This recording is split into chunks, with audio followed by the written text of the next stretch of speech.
Hey friends, I released a word early this morning in regards to Jeremiah chapter 31 verse 22. When the Lord has created a new thing, a woman shall compass a man. And this revelation is kind of playing off that. So after I released that word, I got up and had breakfast, had my sardines. You go, sardines? Well, if I don't have time to make my eggs, I'll just crack open a thing of sardines. And I wanted more time with the Lord, so I chose the sardine route. But as I was eating breakfast, the Lord released this revelation to me right as I sat down and began to eat in regards to Revelation chapter 12 and following. I'll actually read out of it, Revelation 12:12. Therefore rejoice, ye heavens, and ye that dwell in them. Woe to the inhabitants of the earth and of the sea, for the devil is come down unto you, having great wrath, because he knows that he has but a short time. And when the dragon saw that he was cast into the earth, he persecuted the woman who brought forth the man-child. Okay, the woman that brought forth the man-child, that's the beginning of Revelation chapter 12. There appeared a great wonder in heaven, a sign in heaven, a woman clothed with the sun. Well, being clothed with the sun is the sun of righteousness arising upon the hearts of his people. But it's also a sign in the heavens, in the constellations, or in the stars of heaven, to show us the redemptive plan of God. But Revelation chapter 12, this woman is birthing a man-child, and this word man in the Greek is huios. It's a mature son. It's not a baby. It's a mature son. She's birthing a mature son who is then caught up to the throne to rule all nations with a rod of iron. This woman is the church. Within the church, there is a remnant that is birthing Christ in them into maturity. And this is the man-child who is going to arise in the hearts of this remnant and to rule all nations with a rod of iron. And that is a fulfillment in Isaiah chapter 60, that happening. So,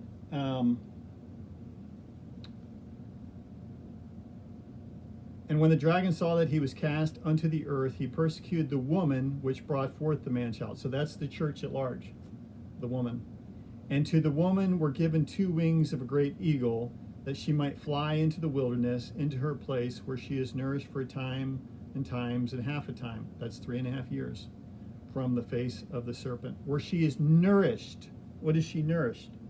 With the Lord himself, eating and drinking of the Lord, the revelation of him, so that she may come into maturity just as the man-child company did, as they came into maturity. She's actually, the church is going to be fed by her, the man-child.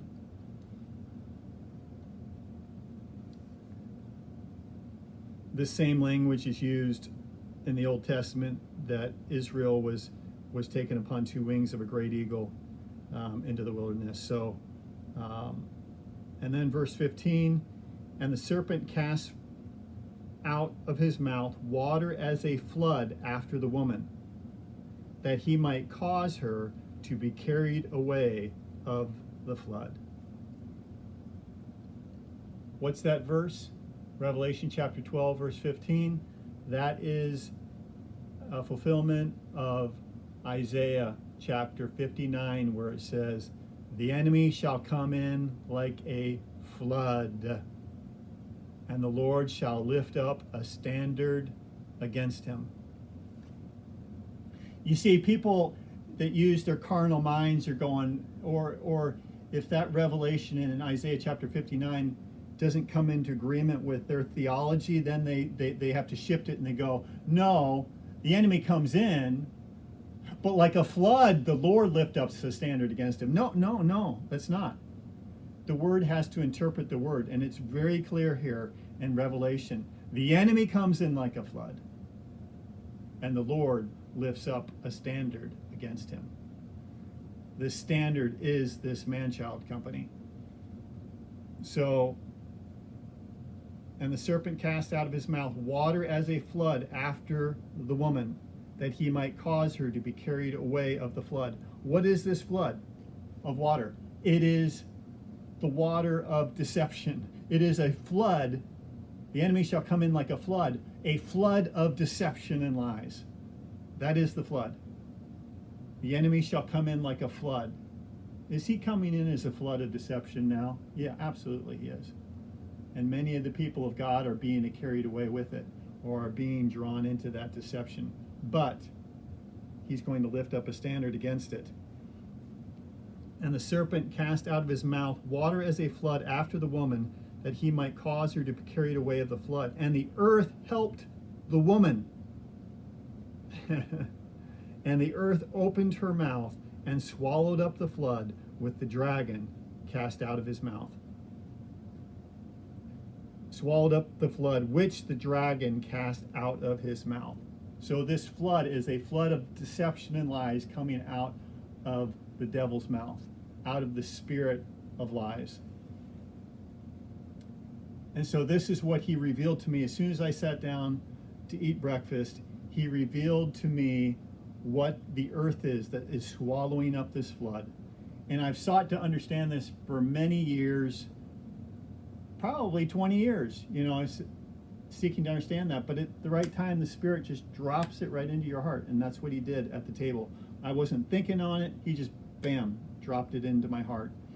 And so this, the earth swallowing up this flood is what Psalm 85 speaks of. And this, like I say, really comes into conjunction with the other message I released earlier this morning. They'll be, both of them be uploaded on YouTube.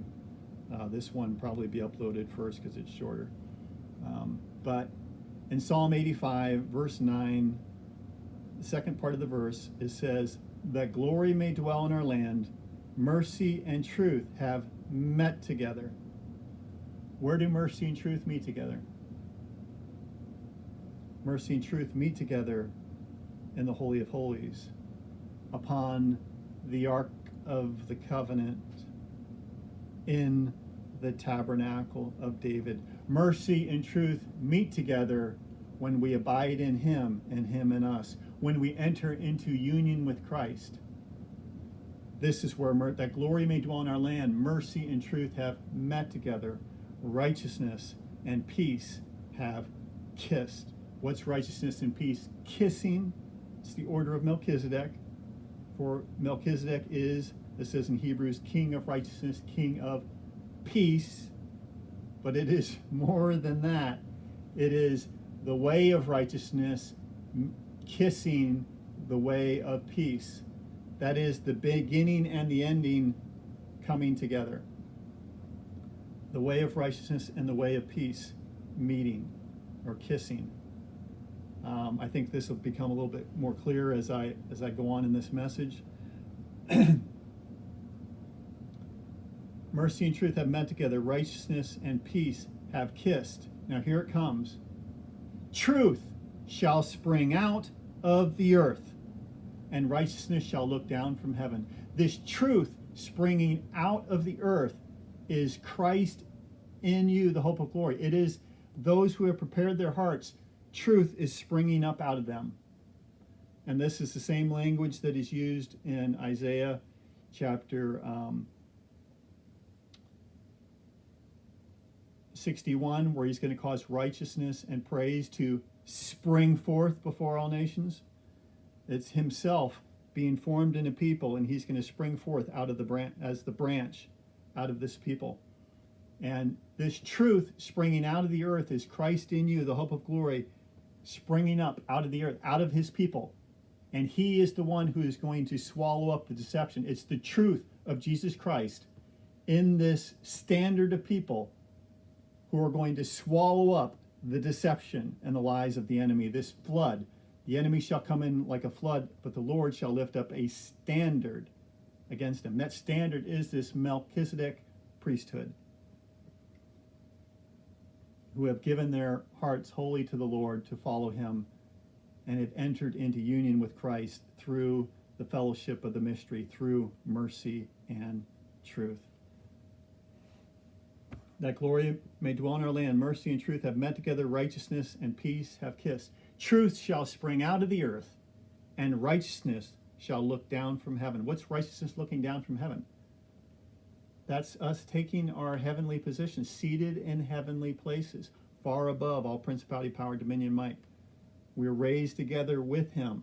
That's in the way of righteousness. We enter into Christ. We were raised together with him. And it's looking down from heaven, that perspective. So that's us abiding in him, and him abiding in us is truth springing up out of the earth. I hope that makes sense. Holy Spirit, I thank you for revealing that to your people. Truth shall spring out of the earth, and righteousness shall look down from heaven. And the Lord shall give that which is good, and our land shall yield her increase. What's that? It's the great harvest. The land yielding her increase is the harvest. So see, where's the harvest at? It's after the man-child comes forth, that Christ is fully revealed in a people, and all nations flow to that light in Zion. That is the great harvest.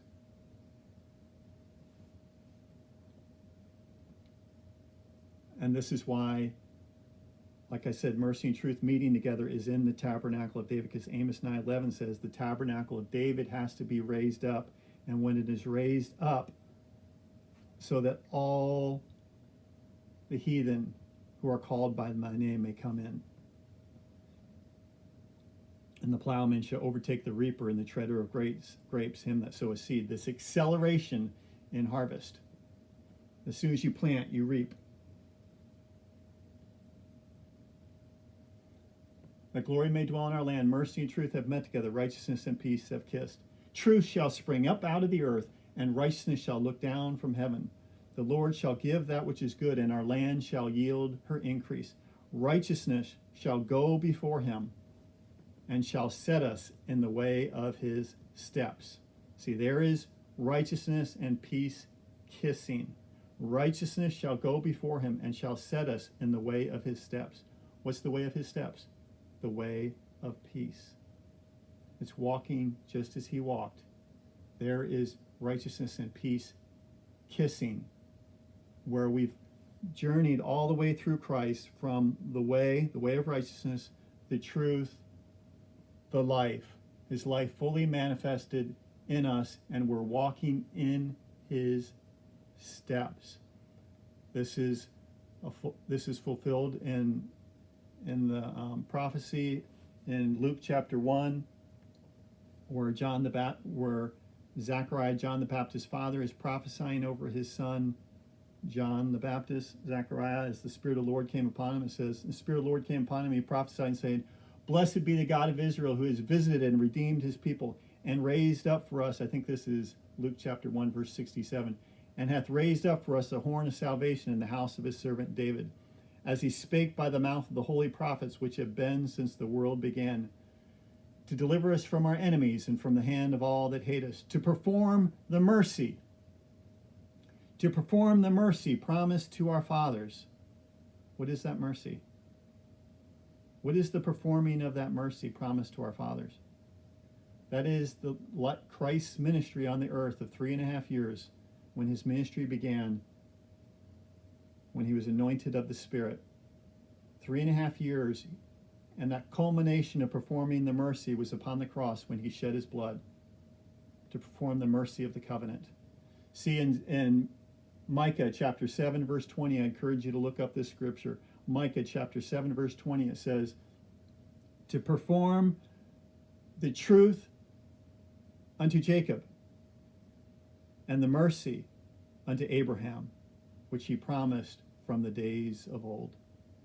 To perform the truth unto Jacob and the mercy unto Abraham, which he promised from the days of old. See, that's the covenant, is performed in the mercy and the truth. He performed the mercy in his 3.5 years of ministry, and it was culminated in the cross and the shedding of his blood. He is going to perform the truth. You say, well, he's already performed the truth. No, he hasn't. He has released the Spirit of truth into us, and he's going to perform the truth when truth springs up out of the earth. That is, that he is fully formed in a people. And that's when mercy and truth meet together. When he's performed the mercy and the truth, that is him confirming the covenant with many for 1 week that it speaks of in Daniel. He shall confirm the covenant with many for 1 week, and in the middle of the week he shall be cut off. See, in the middle of the week, Jesus was cut off at 3.5 years of his ministry after he performed the mercy. Now, in the last 3.5 years, he's going to perform the truth in this people for 3.5 years. It's this 3.5 years of Revelation, chapter 12. Verse 14, and to the woman were given 2 wings of a great eagle, that she might fly into the wilderness, into her place, where she is nourished for a time and times and half a time, 3.5 years, from the face of the serpent. And the serpent cast out of his mouth water as a flood after the woman, that he might cause her to be carried away of the flood. And the earth helped the woman, and the earth opened her mouth and swallowed up the flood, which the dragon cast out of his mouth. The earth opened her mouth through truth springing up out of the earth, the Spirit of Christ bringing forth truth that swallows up the deception of lies of the flood of the enemy. And the dragon was wroth with the woman, and went to make war with the remnant of her seed. See, there's the remnant in whom the man-child was birthed out of, which keep the commandments of God and have the testimony of Jesus Christ. This is the birthing of the man-child, Revelation chapter 12, where he's to rule all nations with a rod of iron. This is the earth swallowing up the flood as truth springs up out of the earth. Shalom, shalom.